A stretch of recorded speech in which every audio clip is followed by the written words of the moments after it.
Hi, I'm Scott with the Scott Gertner Group, and I'm out here with my son Jackson. Say hi, Jackson. Hello.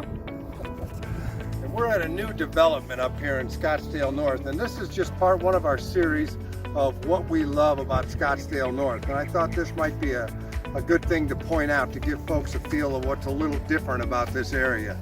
You know, if you're a developer and you buy a plot of land, 15 acres, 100 acres, whatever, in most of the valley, what you bought was agricultural land. So you just go ahead and the farmer harvests off the cotton or whatever it was.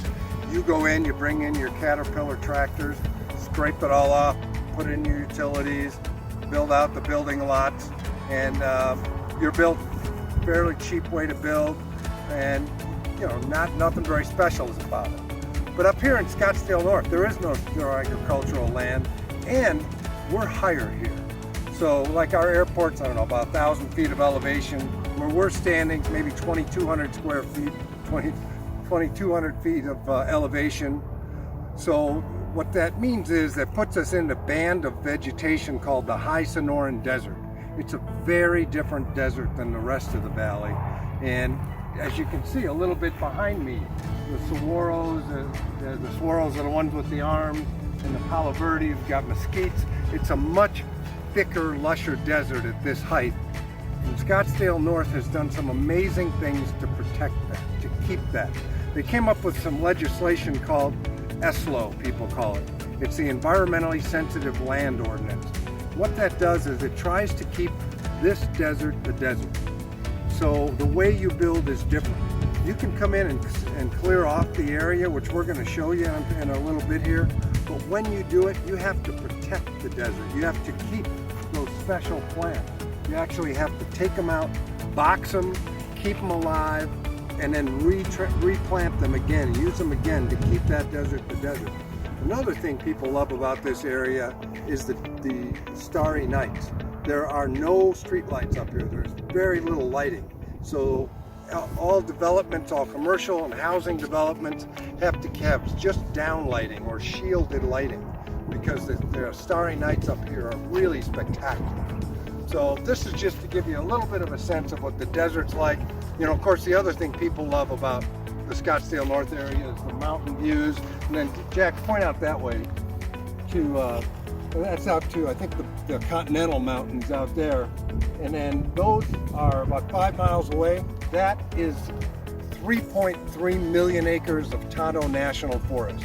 That's all it's ever been or will be. So we're the end of it here. We're the end of civilization. It's not going to get past you here, and I think people really enjoy that. You're up out of the congestion of the valley in a cooler elevation with a very different feel. But now I want to show you a little bit about what I'm talking about, the way they protect the desert.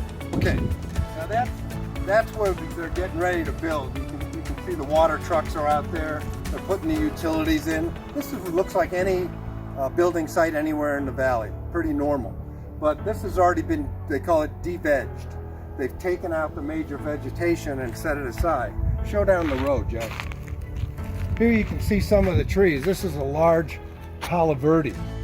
Palo verde, by the way, is our state tree. That means green stick. But you can see the way that they had to do this is get around this thing. People actually go down, they cut out the roots all the way down, leave the rest of the roots and the ball of the tree here, and box it. And now they put it in here, and actually I don't see the water. They might be hand watering these at this point. So they have to water them, take care of them. And the really interesting thing is too, I mean, it's not just box them and put them somewhere.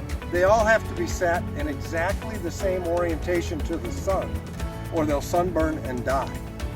It's tricky and expensive, and that's not just one. Can you show them down the line again, Jack? I don't know if you can look down the line, see all of those. There's a lot of trees, and this is a very small subdivision. Show over here too. I didn't even know that these, I think this is a staghorn cactus. I didn't even know these were protected, but here's some saguaros.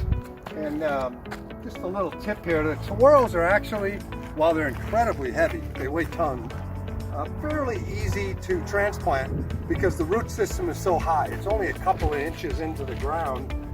but it goes out as wide, as long as the cactus. It goes out in long distances.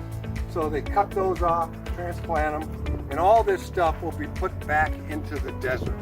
And when it's done, it's beautiful. They trim up the Palo Verdes and everything, and they actually look prettier than they do in nature.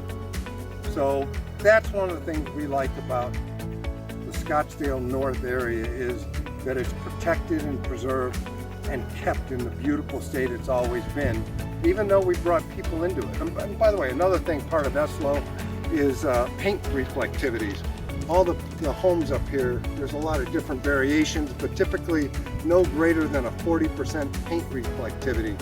You know, they're quite dark so that they blend in. As an example, there's a guy that was built before the environmentally sensitive land ordinances up just north of here on a pretty high spot.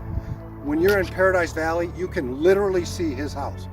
But the other homes a mile away, they blend in, you can't see them. So, okay, I'm rambling on, but I just wanted to give you a sense of some of the things we think make Scottsdale North special.